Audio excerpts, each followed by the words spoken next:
श्री स्वामी समर्थ. स्वामी सेवेकऱ्यांनो, स्वामी महाराजांच्या कृपेने तुमच्या सगळ्या चांगल्या इच्छा पूर्ण हो हीच स्वामीचरणी प्रार्थना करते आणि आजच्या या व्हिडिओला सुरुवात करते.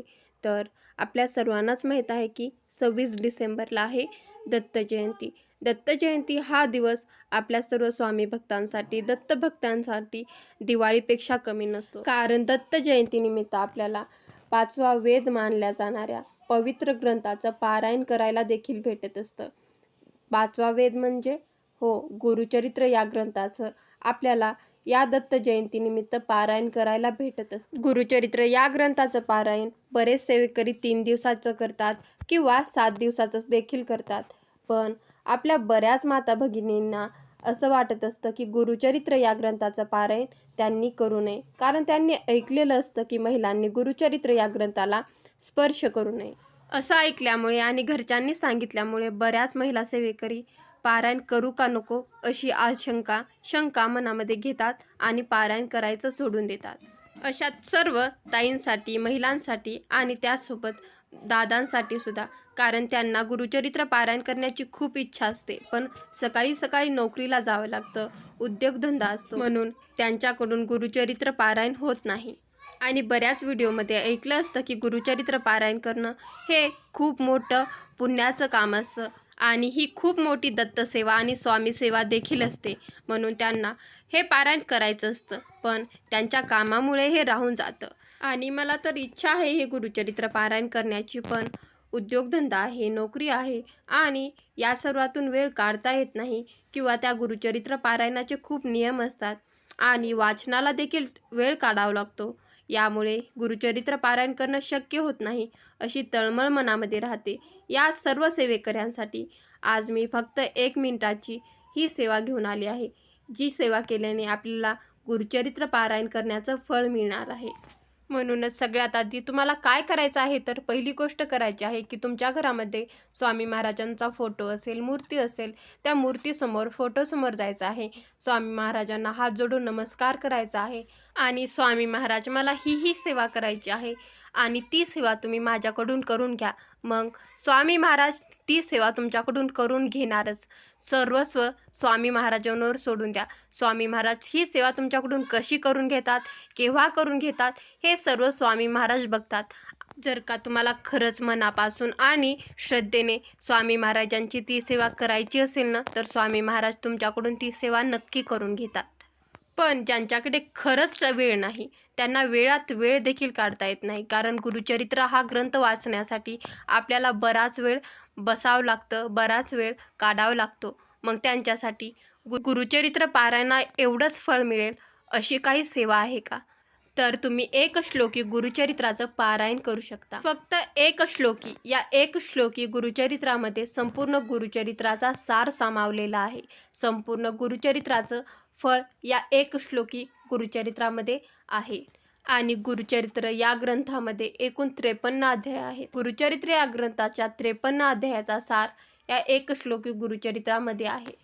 आणि 1 श्लोकी गुरुचरित्राची ही सेवा करण्यासाठी तुम्हाला 1 मिनिटापेक्षाही कमी वेळ लागतो.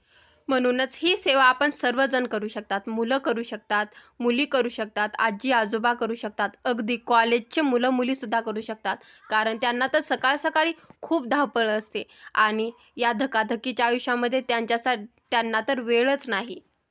म्हणूनच अगदी 1 मिनिटाची ही सेवा तुम्ही सर्वजण करू शकता. ज्या ज्या व्यक्तींना महाराजांची, दत्त महाराजांची आणि गुरुचरित्र पारायणाचं फळ पाहिजे असेल, ते सर्वजण ही सेवा आवर्जून करू शकता. तर आता ही सेवा कशी करायची? तर ही सेवा तुम्ही संकल्प सोडून करू शकता की मी दररोज 11 वेळा, 21 वेळा किंवा 1 वेळा 1 श्लोकी गुरुचरित्र पारायण करेन. आणि या सेवेसाठी अगदी थोडा वेळ लागतो, म्हणून ज्या व्यक्तींना बसण्याचा त्रास आहे किंवा जे सर्वजण खाली जास्त वेळ बसू शकत नाहीत, ते सर्वजणसुद्धा हे पारायण करू शकतात, कारण या सेवेसाठी अगदी थोडा वेळ लागतो. आणि आपल्याला जर का महाराजांची कृपा हवी असेल, गुरुचरित्राचं फळ हवं असेल, तर आपण तेवढा त्रास तर सहनच करू शकतो आणि तेवढा वेळ महाराजांसाठी बसूच शकतो. पण जर का ज्याला खरंच बसता येत नाही, ते सर्वजण अगदी खुर्चीवर बसून सुद्धा हे पारायण करू शकता. किंवा जे आजारी आहेत, ज्यांना बेड रेस्ट सांगितलं आहे, ते सर्वजण सुद्धा ही सेवा करू शकतात, कारण महाराज सर्व काही बघतात. महाराजांना तुमची तळमळ सुद्धा दिसते आणि महाराज तुम्हाला समजून देखील घेतात. तर आता हे एक श्लोकी पारायण करायचं म्हटल्यावर काही नियम आहे का? तर दत्त महाराजांची कोणतीही सेवा करायची असल्यास दत्त महाराजांचीच काय तर संकल्पयुक्त आपल्या कोणत्या इच्छेसाठी सेवा करायची असल्यास आपल्याला नॉनव्हेज खाणं वर्ज्य करायचं आहे, म्हणजेच कडकडीत मांसाहार बंद करायचा आहे.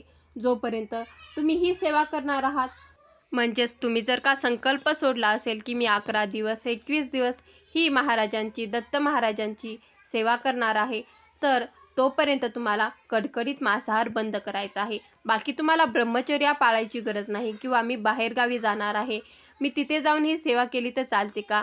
तर हो चालते, तुम्हाला बाहेरगावी जाता येईल.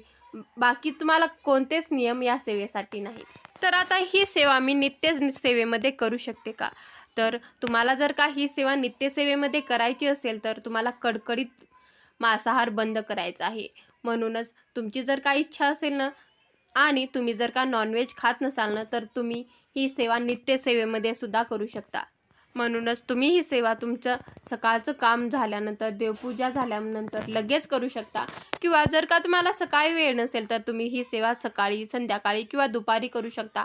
पण आपल्याला कोणतीही सेवा 12 ते 12:30 करायची नसते, कारण दत्त महाराजांचा हा वेळ भिक्षेचा समजला जातो. म्हणून तुम्ही कोणतीही सेवा 12 ते 12:30 करायची नाही, एवढं लक्षात ठेवायचं आहे आणि तुमच्या वेळेनुसार ह्या सेवेला सुरुवात करायची आहे. पण आपण मानव जन्म घेतला आहे, आपण मनुष्य प्राणी आहोत, म्हणून आपण या आयुष्यामध्ये एकदा का होईना गुरुचरित्र पारायण वेळात वेळ काढून करायलाच हवं. तर आता हे पारायण किंवा एक श्लोकी गुरुचरित्र पारायण का करायला हवं? तुमच्या आयुष्यामध्ये अशक्य कोटीच्या अडचणी आहेत. नोकरीचा त्रास आहे, बाहेरील बाधेचा त्रास आहे, घरामध्ये सतत भांडणं कटकटी चालूच आहे, घरामध्ये शांतता नांदत नाही, लक्ष्मी स्थिर होत नाही, मुलं बाळं होत नाहीत, नवऱ्याचं घरामध्ये लक्ष नाही किंवा मुलं ऐकत नाहीत. तुमच्या वाटेल त्या अडचणी असू द्या, तुमचा वाटेल तो प्रश्न असू द्या, या गुरुचरित्र पारायणाने किंवा या एक श्लोकी पारायणाने नक्कीच दूर होणार आहे. फक्त त्या तळमळीने, त्या श्रद्धेने आणि स्वामी महाराजांवर विश्वास ठेवून आपल्याला ही सेवा करायची आहे आणि स्वामी महाराजांना, दत्त महाराजांना आपल्याला साथ घालायची आहे. बघा, तुमच्या आयुष्यातील अशक्य कोटीच्या अडचणीसुद्धा हे पारायण दूर करणार आहे. आणि मी जेव्हा हे गुरुचरित्र पारायण केलं होतं ना, तेव्हा फक्त एक व्हिडिओ बघून हे पारायण केलं होतं आणि त्यावेळेस मला माहीतही नव्हतं की कोणती इच्छा मागावी किंवा कोणता संकल्प सोडावा. मी फक्त सेवा करायची आणि सहजच हे पारायण केलं होतं. त्या दिवसापासून महाराजांनी मला त्यांच्यापासून दूर केलं नाही.